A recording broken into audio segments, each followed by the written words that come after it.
We're at this very specific and important and fundamental and I think profound turning point in technology, which is the rise of AI. How do we explain this to people? Because a lot of Luddites are going to attack this. Do we want the U.S. to be an industrial superpower or not? These are choices. These are policy choices. And AI is only happening in two places. It's only U.S. versus China. China's basically been running the American system playbook. But there's another turn on AI that's coming, which is the turn to embodied physical AI, which is robotics. There's going to be billions, tens of billions, hundreds of billions of robots of all shapes, sizes, descriptions running around doing all kinds of things. What we should do is lean hard into the manufacturing jobs of the future, which is designing and building all of these new things. If you don't do this, you're living in a world of Chinese robots everywhere.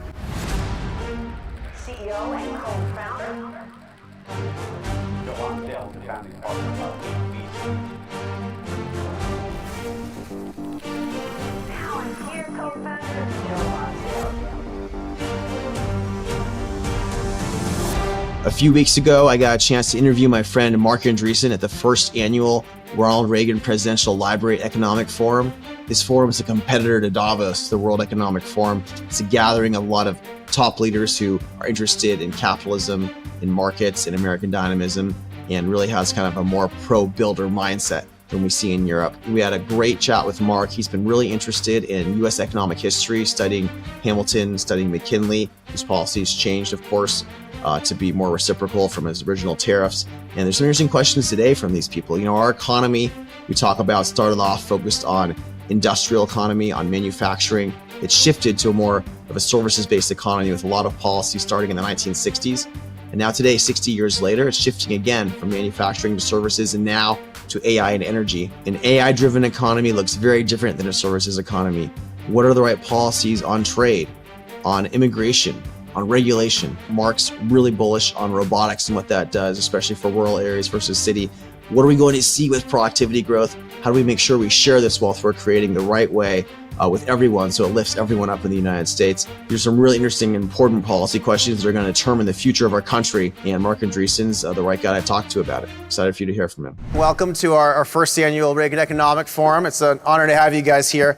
We talk a lot here, of course, about Reagan's economic pillars and policies, which include deregulation and lower taxes and lower spending, all of which are very relevant today. But Marc, I want to start off asking you about someone I know you've been reading about and President Trump's been reading about from 100 years before, which is William McKinley. And William McKinley, of course, was a staunch protectionist at first. And is this historical example of how to revitalize American industry relevant today? Is it relevant to everything we're doing in AI and energy? Like, how do you think about this? Yeah, so I've been doing my best to kind of spin up in the history of this. And so there was something in the 19th century, actually originally created by Alexander Hamilton when he was Treasury Secretary, called the American system. And really what they were, and this is even, this is like 80 years before McKinley, 90 years before McKinley. What they were dealing with was the British Empire, right? The UK was the preeminent industrial power. They were the first like giant industrial power on planet Earth. And had built this, very commanding economic, technological, military position. And of course, America, at the time of the Revolution, was mostly farmland. And then there was this raging debate between Hamilton and Jefferson as to whether you'd want America to be an industrial, kind of urban, financialized power, which is what Hamilton wanted, or a kind of a rural, rural farming aristocratic power, which is what Jefferson wanted. And Hamilton won that debate. And so that led to what was called the American system. The American system led to, the creation of the United States as an industrial power. That developed over the course of the 19th century. But it really took off at the tail end of the 19th century in what was called the Second Industrial Revolution. And so between, call it 1870, 1880, and like 1930, basically everything we view today as the modern world was basically invented then. And like you could almost look around the room here today, and you could say basically every piece of physical infrastructure, everything around us, literally everything. The airplane, manufacturing techniques to be able to make, modern, glassware at scale, air conditioning, television, radio. The automobiles we drove to get here, it all was the result of the Second Industrial Revolution. And then the McKinley presidency was right in the middle of that period. It's really when the whole thing catalyzed. And so it was really the point at which America became the world's industrial superpower. And then, of course, that led to America being able to become a huge player in both World War I and World War II.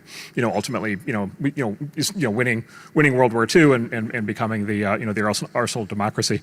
They all kind of floated out of that period. So the American system is something that people really don't like to talk about these days because it was heavily protectionist. And the whole theory of it was you don't industrialize just with like a single technology or a single company. You industrialize by having an entire ecosystem, right? You industrialize by having, not just 3 car companies, but by having all the thousands of part suppliers that make all the parts for the cars. And so the Brits had done this. They had run a very heavily protectionist program to be able to boot up the first industrial revolution in the UK. They then advocated for free trade when exports became more important. McKinley was the inheritor of the American system, and so he was heavily protectionist to build up the second industrial revolution. And then he actually switched to become more of an advocate for free trade because as American exporters were becoming more successful, they needed to export, they needed foreign markets. And then, by the way, in the 20th century, basically every industrial revolution in every other country that has worked in the last 100 years basically follows that model as well. So, it's the same thing Germany did, it's the same thing Japan did, it's the same thing Korea did, it's the same thing China is doing right now. China's basically been running the American system playbook in China. And then this goes to tariff policy, and I'm not here to make an argument like it's in favor of tariffs, but more of a historical observation that there has been this phenomenon over time that if you want to have the kind of clustering effect that leads to industrial preeminence, it is not unusual to have a combination of tools and kind of tools and methods used to do that. It has been historically characteristic that tariffs would be a part of that. But it's also historically characteristic that there becomes this point when you also therefore want to go for exports and you want to go for free trade. And McKinley specifically, he ran for office very much on the idea of having a high and permanent tariff. Once he was in office, he switched more to a model of what he called reciprocity. Right, and basically it was, we start out by tariffing, but the goal actually is to get everybody to lower their tariffs. The goal is to get a world of much more free trade, and then therefore these American exporters are able to succeed globally. And of course he was able to use American tariffs as a lever to get other countries to drop their tariffs. And so, in that sense, what we're going through right now in the U.S. is sort of very characteristic of that. And what makes maybe the whole thing, kind of more poignant is, there is this kind of fundamental underlying question, which is, do we want the U.S. to be an industrial superpower or not? Right, and in the 19th century, they were completely clear that they wanted that, and in our time, I think we're still ambiguous about it. It's interesting though because, and you've said this yourself in other contexts, we had this manufacturing wave, and then starting in the 1960s, services really drove a lot of our growth the last 60 years, which obviously was not as tied to that. So the elite maybe were not thinking about these issues as much. And I guess the question is today, are we shifting into something else? Is it an AI-driven economy? What is it? And it seems like Trump's camp's a little bit split. You have really 2 visions. One vision, you'd say maybe more like the Bannon side, is more focused on reviving traditional manufacturing through tariffs, through industrial incentives. Then you have the other side that's more about tech acceleration via AI, via chips, via energy. So how do these things play into, are we going to be able to copy the past, or is it a new policy here? Yeah, so this is sort of the central question, I think. So my read of the trajectory basically is call it between 1870 and 1920, the U.S. economy was heavily based on industrialization, all the stuff I just talked about. By the way, very high immigration environment at the time, very rapid rate of immigration, and then actually very high tariffs. And by the way, an annual growth rate of something like 3x. The current growth rate of the U.S. With a much smaller population and with much less fewer tools to work with. Then there was sort of the 1920 to 1970 period where the growth rate was maybe something like 2x the rate that we have now.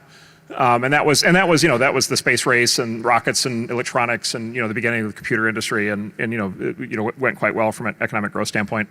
And then around the time I was born, around 1971, basically the U.S. economy permanently downshifted its growth rate, and both in terms of productivity growth, which of course measures technological transformation of the economy, as well as economic growth. And so we went from super high growth to high growth to low growth. That low growth coincided with this shift, right? With all the shifts that happened in the 1970s, many of which Reagan was a reaction to, but many of those shifts happened, and many of those shifts have continued. As you said, less industrial enthusiasm, more what they call services. And by the way, the good news of that transition is the transition to knowledge work has worked really well, and we live and work in places like Silicon Valley and Austin and others that have done phenomenally well because you've got all these tech companies that are global exporters of technology, and the AI revolution is happening in the U.S. And it's absolutely tremendous. But we transformed the American economy to basically have knowledge work on the high end, and then financialization, and banking and currency and being the safe bond asset on the other hand. And then we basically we chose to deindustrialize. right? And we chose to deindustrialize through a set of explicit policy choices, not least of which is, we made a lot of industrial activity illegal over time. And I would argue, number one, like that formula has not, first of all, it just hasn't worked that well in terms of growth, right? If it doesn't pay off in terms of productivity growth and economic growth, like how is it actually going? And of course, the problem, the irony of this is if you don't like populism, the way that you get populism is slow growth, right? Because slow growth puts everybody in the mind of zero sum, right? Everything becomes a zero sum, kind of fight for resources because people don't think that there's a lot of opportunity in the future. And so, like the formula that kind of all the smart people did, actually created the preconditions for the sort of resurgence of populism on both the left and the right. And then the other kind of really, critical thing happening right now that you see just happening kind of everywhere in our politics and society is this just giant divide between the cities and the countryside. And I'm sort of a weird example of this myself. I grew up in rural Wisconsin, in what was sort of originally farming and then sort of light industry, kind of world. And then when I graduated college, I moved to California. I did a jump to kind of the polar opposite kind of culture and kind of world. And of course, when I was in Wisconsin, I was like, wow, that those smart people on the coast must be so much better and smarter than we are. And then I got to the coast and I was like, wow, these people on the coast really hate everybody where I grew up. Like this is interesting. I knew they didn't like us. I didn't realize they despised us quite to this degree. And so now we have this just raging cultural, social, economic disconnect between the cities and the countryside, which I think is quite dangerous. Let's be controversial and dig into this a little bit more on cities. So I think a lot of us have noticed that our cities are deeply dysfunctional. They're broken in our society, right? I think we have a candidate who's like a socialist Islamist who's in danger of taking over New York very soon right now. And we have all sorts of problems. People can't afford to have kids in cities the way they're set up. I think there's this cost disease for everything. Like what went wrong? What's going on with these cities? And what's an optimistic take on it, Mark? How can we fix this? Yeah, so the guy in New York is interesting, and he's kind of running slightly behind Cuomo for New York mayor, but he's literally running on a platform, among other things, of having city-owned grocery stores, right? And so the joke is he's reinventing bread lines, for the 21st century, like really impressive, really tremendous platform. Seattle is another case study of this. Seattle, to give you a sense how crazy things are, the district in Seattle, the city council district where the most Microsoft and Amazon executives live, elected a city councilwoman who ran a platform of nationalizing Microsoft and Amazon. Right, and then in the Bay Area, I've got I live in ground zero of dysfunction and collapse, and I've got thousands of stories from the Bay Area. Yeah, so I think there's a very fundamental political economy thing happening, which falls out of this sort of economic transformation that's happened, this policy transformation that's happened, and so there's actually a French writer, geographer who has, I think, the best analysis on this, and has written a great book on it called Twilight of the Elites. And what he basically observes is if you look at all the Western countries through this process of sort of deindustrialization and financialization and technology, sort of technology and knowledge work, becoming preeminent at the high end of the economy, you sort of have this pattern where basically in an agricultural economy or in a manufacturing economy, you kind of have to spread everything out throughout the country because natural resources really matter and energy really matters and physical infrastructure matters and access to trains and all these things, really rivers and water and so forth really matters. But if you're going to replant the sort of commanding heights of your economy on knowledge work, then what you're going to do is you're going to slam basically all economic growth into the cities. Right, because which is what Silicon Valley has done, right? So you're going to all the software developers in one place, and you want them, the good news is they're going to eat at high-end restaurants and they're going to employ a lot of nannies, but fundamentally they're going to be sitting in conference rooms, designing software together, and you want that to happen in a single concentrated place. And so what happens is basically the cities become a magnet for basically two kinds of people. One is sort of the upper class, which is to say kind of the highly educated elite in the knowledge work professions, who make enough money where they can afford to buy $3 million houses. And then you've basically got you've got basically super expensive homes, and then you've got public housing, so-called public housing, right? Council estates in the UK or Section 8H or whatever it is housing here, where you've got basically public housing, and then the public housing is basically it's people who are very low paid, kind of on the low end of the service economy, and then that's the city, and then who's squeezed out of the city is basically the entire middle class is squeezed out.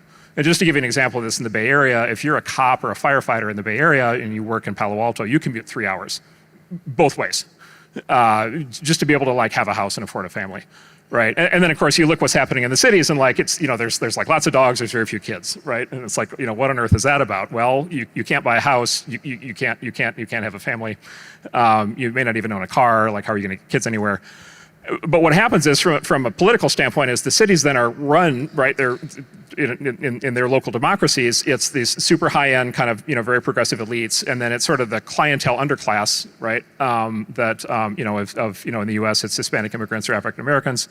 In Europe it's they're other kind of clientele underclass that they've developed in places like Paris. And so you've got this high plus, you've got this kind of old political kind of structure of sort of top plus bottom, kind of configuration. What you've done is you squeeze the middle and you've ejected the middle out of the cities into the countryside, but you've deindustrialized. And so there's no new economic activity happening in the countryside for all the middle class people to do. This so far is not an optimistic panel, Mark. Sorry. Sorry. Let me try to make it optimistic. Sorry. Let me try to make it optimistic. Okay. Let me try to make it optimistic. These are choices. These are choices. These are policy choices. Sometimes the way this stuff gets painted is that these are just like impersonal economic forces or technology forces. And of course, I get this a lot. It's like, you idiot, don't you understand that it's just like, manufacturing's old fashioned. We have all this new stuff we shouldn't eat, what. No, these are choices. Like there were specific choices made. So the classic choice that was made, since we're at the Reagan Library, I'll beat up on Nixon. So Richard Nixon, the year I was born, 1971, he proposed something called Project Independence. He's visionary president. He saw the energy crisis coming, and he said it's a national imperative to build 1,000 new nuclear power plants, civilian nuclear power plants in the U.S. by the year 2000, cut the entire U.S. electric grid over to nuclear. Right. It would, by the way, would have gotten us to electric cars, probably 30, 40 years faster, and would have completely separated us from strategic involvement in the Middle East for energy. So that was the good news. The bad news is he created the EPA and the Nuclear Regulatory Commission, which then prevented Project Independence from happening, and of course no new nuclear power plants got built. But that was a policy choice, right? And I'm sure that was not the result that he intended, but that was a policy choice. And so, and by the way, a lot of this is happening right now in Washington. Like, there is an opportunity to look at everything from nuclear power, minerals, natural resources. I was on a call this morning on natural resources with very promising progress being made. Rare earth metals. There's construction. We have a project to build a new city in California. We've bought 4 times the acreage of Manhattan. In Solano County, we have the opportunity to build entirely new cities in this country.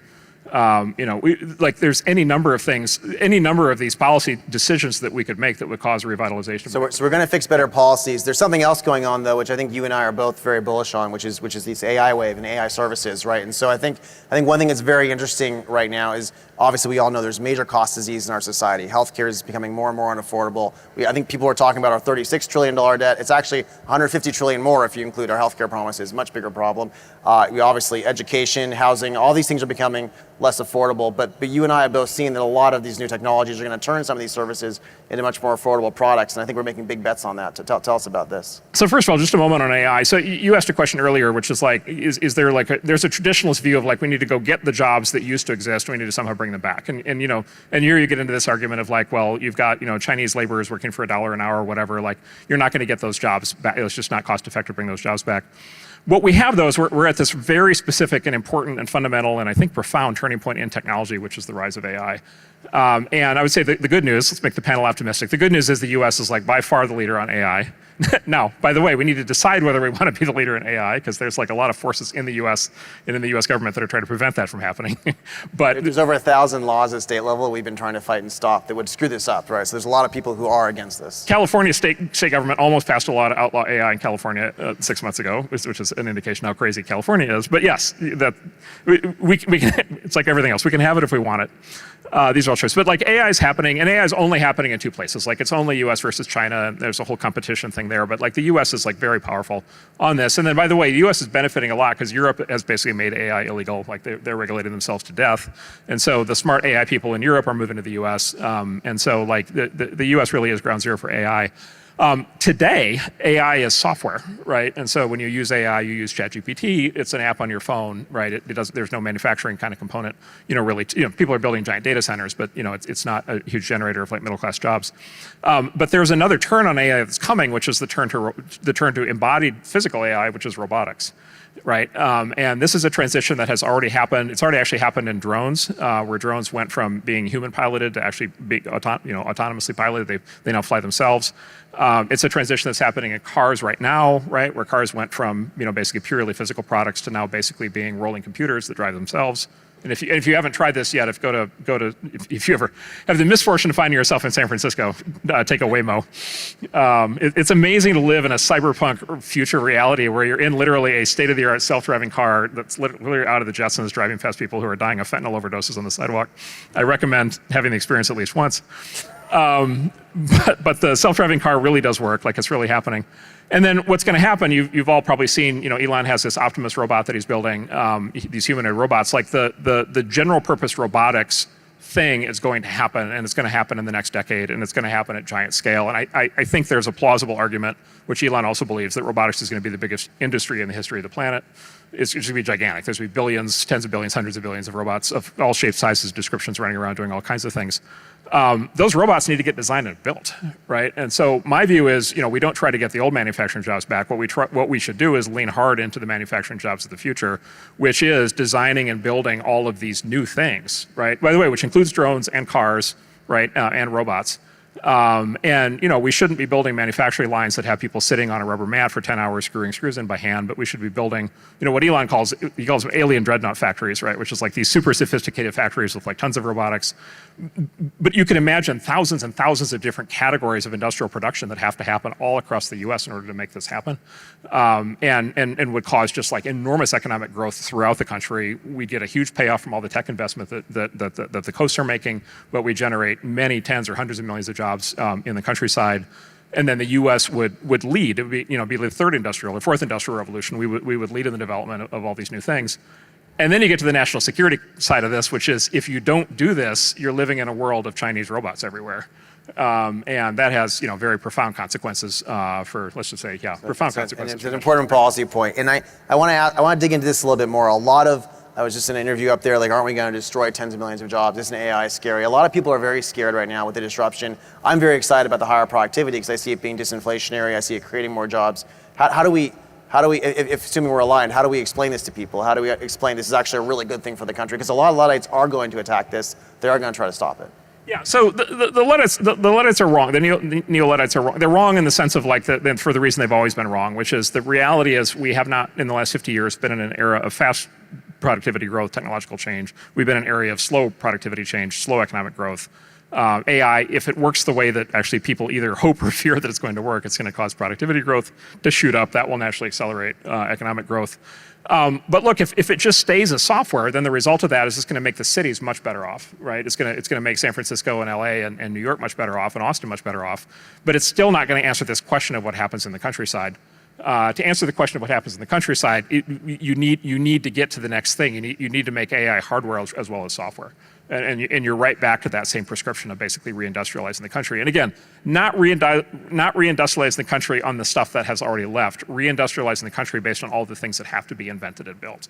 And it's just like we know, I'm just incredibly highly confident that there's going to be these giant industries of, computerized everything, AI powered all kinds of hardware of all kinds of shapes, sizes to descriptions. You're funding a lot of that kind of thing. I'm funding a lot of that kind of thing. I mean, look, the entire defense base has to get rebuilt around this technology. We're going to redo the manufacturing. We're going to build roads and tunnels and everything cheaper. It's going to be exciting. Yeah, and so this is the thing. This is the thing to do. Like to me, the path on this is very clear because we have to do this because it's necessary from a national security standpoint. We have to do it because we need the economic growth. We have to do it because we need an answer for the entire population of the country, not just the cities. And we have to do it because if we don't do it, China's going to do it, and we don't want to live in that world.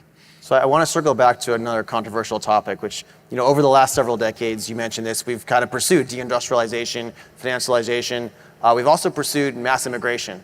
And, the view from the tech world has almost always been, we need more of the smartest people to come here and build with us. A lot of my smartest friends are immigrants, and they've built great things.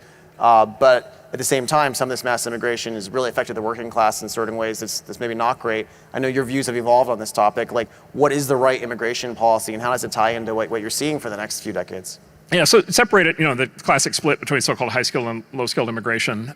So on the low-skilled immigration side, it's actually a lot of the AI doomers kind of have this split personality where they're like, AI is going to eliminate all the jobs, and we need to import another 100 million people from the third world as fast as possible, or we won't have any. So there's a bit of a weird kind of disconnect, I think, in the logic on that. Look, the country went through this before. As I said earlier, there was very high immigration between like 1870 and 1920. They closed the gates in 1925. And look, 1925 to 1970, you could argue it would have grown faster with higher immigration, but they grew a lot faster than we've grown, right? And so I do think there is this, like, if you have AI, if you have advanced high productivity growth, if you have lots of robots running around, I do think there is a question of exactly how much low-skilled labor you need in the country, which bears on a lot of the immigration debates. The high-skilled immigration debate is the one that's coming, and it's not really top of mind right now, but it's the one that's coming. And the reason it's coming is because, look, we need talent, of course, to build all the AI, build all the robots, to do all these things, and you see this in the debates around the universities, with the move that the administration is doing on foreign students and so forth. And there's this kind of very one-sided argument that's happening on that right now, which is you kind of need you need limited high-skilled immigration from the rest of the world, or you're not going to have like the smart people building stuff here. And I would say, look, like Joe, our portfolio at our firm is like the United Nations. It's founders from 100 countries. I benefited enormously by working in a place characterized by very high-skilled immigration. The thing that's really coming to roost, though, is sort of this fundamental issue, which kind of nobody wants to talk about, but I've started to talk about, which is it's the intersection of DEI and immigration that has really, I think, warped our perceptions on high-skilled immigration over the last 50 years. Which and you see this, by the way, in like this. You look at like the foreign enrollment rates of the top universities, which went from like 2 or 3 or 4% 50 years ago to whatever 27 or 30 or 50. And Columbia's over half, right? 70% or whatever it is. And so there's been this massive transformation in who gets educated, and then there's been this massive transformation of who gets admitted through affirmative action, and then as we now know it, DEI. And again, this goes straight to the political divide in the country, which is if you're a family, if you're parents of a kid where I grew up, and you've got a smart kid, and you think you're going to get them into, a top university in this country, like you are fooling yourself. Like there is no chance, right? Because they've got the top universities have basically an admissions program that looks like this. It's like DEI for white people, which is the donors and all the fake sports. Right, and so a lot of fake sports. Like I have a friend who got into Yale to play varsity croquet, which let me just say is not a sport that we played a lot in rural Wisconsin. And then you've got DEI generally for the other groups, and then you've got this immigration influx, and as a consequence of that, like it is nearly impossible for somebody coming from like a Midwestern or rural background or Southern background to get into the U.S. By the way, this doesn't just affect white people. This also, obviously, we now see how it's affecting Jewish people, but it actually also affects African Americans in a very interesting way, which is actually both the universities and the corporate employers are literally, this is true, they literally import Africans so that they don't have to hire African Americans because they still count as black. There was a great story, the thing that woke me up to this, there was a story in the New York Times 20 years ago about Harvard. Harvard admits, black students, but which ones? Back when the New York Times could talk about these things honestly. And it quoted actually Henry Louis Gates and Lonnie Guinier at the time at Harvard Law School, basically observing that African Americans were not benefiting from an affirmative action because Harvard had figured out that they could import Nigerians. Right, and again, it's just like, great, the Nigerians are great, they're very smart, they're very productive, it's fantastic, all other things being equal, you'd like to have as many of them in your country, but like, is that really why we're doing, the set-aside programs? And so, like, there is this really fundamental question, which is like, what level of untapped talent exists in this country that a combination of DEI and immigration have basically cut out of the loop for the last 50 years? And how long can we have this, story to everybody in the Midwest and the South that says, sorry, you're, because of historical oppression, your kids are SOL. This is the angry populism people are worried about that's affecting our politics. Yeah, this is what I've really come to appreciate from growing up in the one place and now being in the other place, which is if you're in the center of the country, you're just like, wow, these people really hate me. They really hate my kids. Like they're really out to get me. And like that's just such a toxic that's just such a toxic dynamic. Like that's it'd be a very, very bad thing for that to continue. So I guess to finish on a more positive note, we have all these challenges you've outlined. No, Sorry. It's fair. I think in order to be optimistic, you first have to say what are the challenges and diagnose it, and then say what are the ways. Well, here's an optimistic thing, which is we have talent in this country that is like we have so many smart people in this country who are not being properly trained, properly educated, and properly employed. Like we really genuinely do. We have tons of smart kids running around who have all kinds of potential, who have been completely cut out of opportunity for the last 50 years. So we're going to have this wave of productivity growth. It's going to be in the real world with robotics. We're going to start to build, hopefully, if you get the policies right, and it's going to lift all these people up. What are the bottlenecks or things in the way of doing that? We have the amazing Secretary of Energy here. Energy is obviously a really key thing to get right. There's obviously the chips. There's the critical minerals you mentioned. Regulatory stuff is insane in this country. It needs to be fixed. Like what are the biggest ones you're focused on, and how are we going to get those to a place we need that it ends up with the optimistic outcome? So I'd say yes, those. So, I mean, the good news on this is a lot of it's obvious, right? The minute you look at it, you're just like, well, obviously we have to do these things. If you talk to anybody running businesses in any of these sectors, they'll tell you right off the bat the things that need to happen. And so I think the current administration I think is pretty devoted to a lot of this. Look, I would just say the other positive thing that's happening. There's this new book out called Abundance from Ezra Klein, who I would say I disagree with on approximately zero of everything, but I think this book is really good, and I think he and his co-author, outline. They don't necessarily have the policy prescriptions I would outline, but they make this point of like, it's like liberals used to believe in building things, right? Well, I mean, if you go all the way back, like communists really believed in building things, right? Like all like Soviet iconography 100 years ago was all like rockets and skyscrapers and cars and motion and energy, and it was all amazing, and they built all these huge things. And then liberals, up until basically the 1970s, really believed in building things. They really believed in building the future. And so Ezra and Derek Thompson are trying to recapture that. And there's a bunch of, by the way, there's a bunch of leaders of that party in Washington that are now pushing that quite hard. And so maybe although it seems hard to believe these days, but there may be an opportunity for some actual bipartisanship here. And again, it just makes sense. If the country is growing faster, it's going to be a happier health. It's going to be a fundamentally happier place because people, whichever side of the political spectrum you're on, there's going to be. Mr. Reagan, there's going to be a sense of optimism, right? There's going to be a sense of morning in America. There's going to be a sense of opportunity. There's going to be the sense that your kids are going to live better lives than you do. And I don't think that's a particularly partisan view at the end of the day. And I think there may be an opportunity to maybe bridge the divide a bit. And I want to dig a little tiny bit deeper as we end into what that means. Because for me, for example, I think both of us see how healthcare doesn't need to take up 20% of our GDP, right? It's very obvious that AI can make these things a third the cost for better outcomes. And yet, every one of our states in this country has very powerful provider and payer lobbies and has very powerful cartels that block competition. And so if we want to go build something with AI, we're not allowed to right now. Like, do you see the left and the right, tech working together to fight these special interests, to actually fix the regulatory state? Because it's not like the administration could just do it, right? It's going to take a lot of effort. Like, what does that coalition look like of the good guys against this kind of broken regulatory cartel in all these industries? Is that something we're going to all have to fight? Yeah, so the way I think about this is there's basically three components to the American dream, right? There's house, have a house for your kids, and kind of by definition, this goes back to the geographic lens. The house needs to be like near a place where there's like great job opportunities, right? So it can't be a house in the middle of nowhere. It has to be a house where there's going to be great jobs, and a safe environment and so forth. Number one. Number two is healthcare. You need great healthcare for you and your family, and then three is education. You want to send your kids to good schools. If you disaggregate sectors of the economy over the last 25 years, what you find is basically everything that technology touches basically collapses in price. And so television sets and computer games and everything anything with electronics in it, basically the prices, productivity growth in those sectors has advanced very fast. Product prices have collapsed. Everything is much cheaper. But if you chart housing, education, and healthcare, the prices of those things are skyrocketing, right? And we all see this. It's just the price of housing is exploding, the price of education is exploding, and the price of healthcare. I mean, healthcare is 20% of the economy on its way to 50%, and so the prices are exploding. And so it's like, okay, what makes healthcare? What makes those three components of the American dream have these exploding prices? It's two things. Number one is and these are interrelated, but number one is technology is not really touching them very much. And you could say the tech industry has done a bad job at addressing housing and healthcare and education, or you could say that those industries have been resistant to it. But technology hasn't really touched them that much, which means that the productivity growth hasn't happened in them. And then the other thing is they're heavily regulated. They're heavily dominated by the government, they're heavily regulated, and then in all three of those sectors, the government both restricts supply, right? And so zoning laws and university certifications and so forth, right, mean that it's very hard to actually build new of those three things. And then the government responds to the political pressure caused by the rising prices by subsidizing demand.